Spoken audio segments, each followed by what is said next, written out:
As we're going through the Bahng forms, you'll hear us talking about 9 angles of strikes. These are the different target areas and the directions that you'll be hitting on your opponent.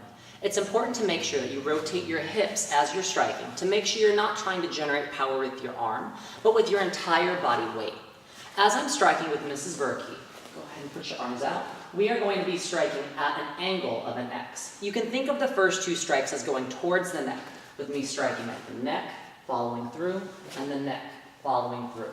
My 3rd and 4th strike are coming at the ribs, going through the center, turning over so that the heel of the weapon is up, going ribs, turned over, and ribs. And finally, for angles 5 and 6, going up the angle of the X, starting at the legs, going 5, 6. 7 is a strike that goes straight through the middle, 8 is a strike that goes on the top, and 9 stabs through the center of the body.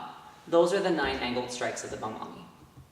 Along with the 9 Bahng striking angles, it's important to know how to block, especially from angles number 7, 8, and 9. If I'm sparring with Mrs. Berkey and she strikes at a number 7 angle, it's important for me to block as I step out of the way. I want to make sure that my body clears the path of the Bahng, but also that I block to make sure it doesn't come towards my face. From a number 8 angle, I want to reach in and push out, making sure that my hand is supporting the other end of my Bahng. Make sure that your hand isn't in front, as that would strike your hand. If she stabs at me for a number 9 angle, I'm going to turn my weapon over and push it out to the side. You should be at a perpendicular angle with the Bahng as you're clearing it through. Those were the 3 angled blocks that you need to know for Bahng basics.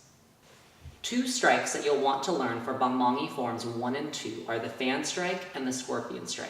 A fan strike is a strike that attacks 2 different angles of the opponent's body. We want to make sure that we're not just taking the weapon and flipping it lightly from side to side. The goal is to create a full 360-degree motion. If I'm striking over my head, fan, fan.